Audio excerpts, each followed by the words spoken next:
लोकसभा चुनाव 2024 का बिगुल बज चुका है। बात की जाए इंडिया अलायंस गठबंधन की तो उनके भी कुछ प्रत्याशियों की सूची आ चुकी है।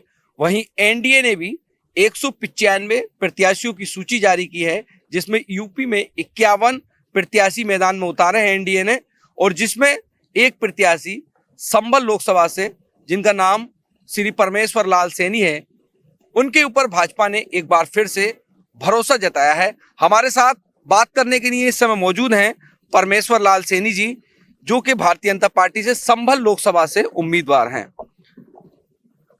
क्या कहना चाहेंगे? प्रथम आपका सबसे पहला वक्तव्य। सबसे पहले केंद्रीय नेतृत्व ने मेरे ऊपर विश्वास व्यक्त किया है और मैं उस विश्वास पे खरा उतरूंगा।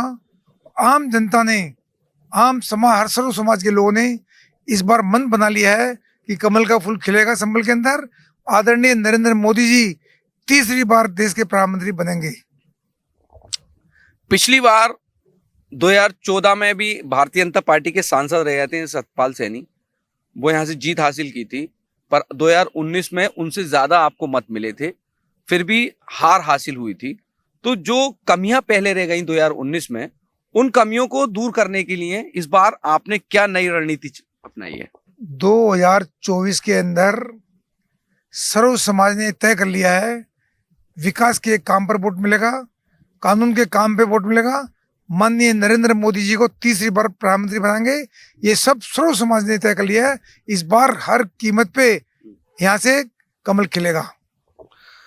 बात की जाए संभल लोकसभा की तो संभल हमेशा से विकास के मामले में पिछड़ा रहा है, और जितने भी यहाँ नेता आते रहे, मैं नाम नहीं लेना चाहूंगा, बहुत उम्मीदें जनता ने उनसे लगाई, पर केवल वो उम्मीदें ही रह गईं। एक सबसे बड़ी समस्या संभल के अंदर रेल लाइन की है। कई जगह पर ओवर ब्रिज की समस्या है, लंबे लंबे जाम लगते हैं। बहुत समय से ये मांग मीडिया के माध्यम से, सोशल मीडिया के माध्यम से उठती रही है। मैं परमेश्वर लाल सैनी से कैमरे के सामने ऑन रिकॉर्ड पूछना चाहता हूं, अगर संभल की जनता यहां से चुनकर दिल्ली आपको भेजती है तो इन वादों के लिए, आप इन कामों के लिए क्या करेंगे? मुझे मौका मिला तो जो संभल से में रेल लाइन की दिक्कत है उसको मैं पूरा कराने में पूरा सहयोग करूंगा, और जो भी विकास के काम होंगे मैं उन कामों करूंगा।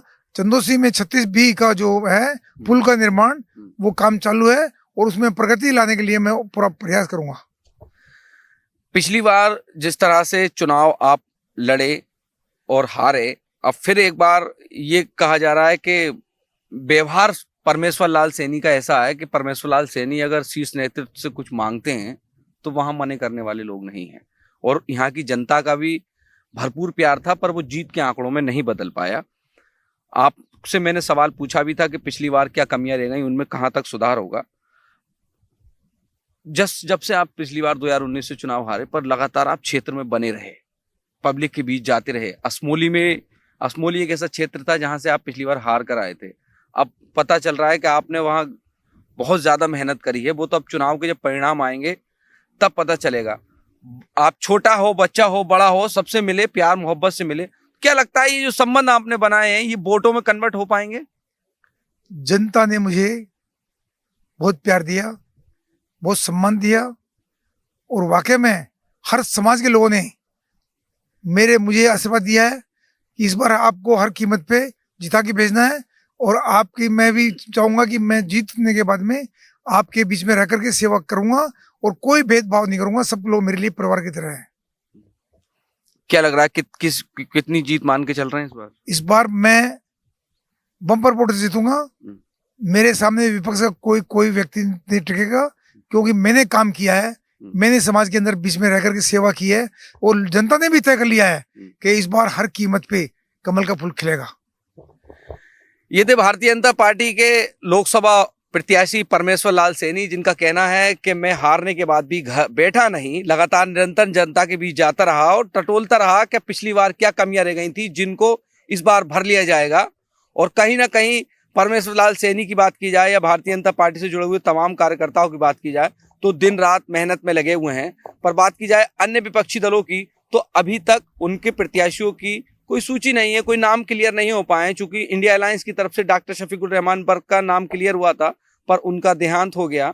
अभी तक इनके सामने कौन लोग चुनाव लड़ने आएंगे ये क्लियर नहीं है, पर इनका वायदा है कि जो संभल की मुख्य समस्या है रेलवे की, उसको हल कराने में बहुत बड़ी भूमिका अगर निभाएंगे, अगर इनको दिल्ली जाने का मौका संभल की जनता देती है तो। मैं मोहम्मद सद्दाम, भारत 24 के लिए संभल से।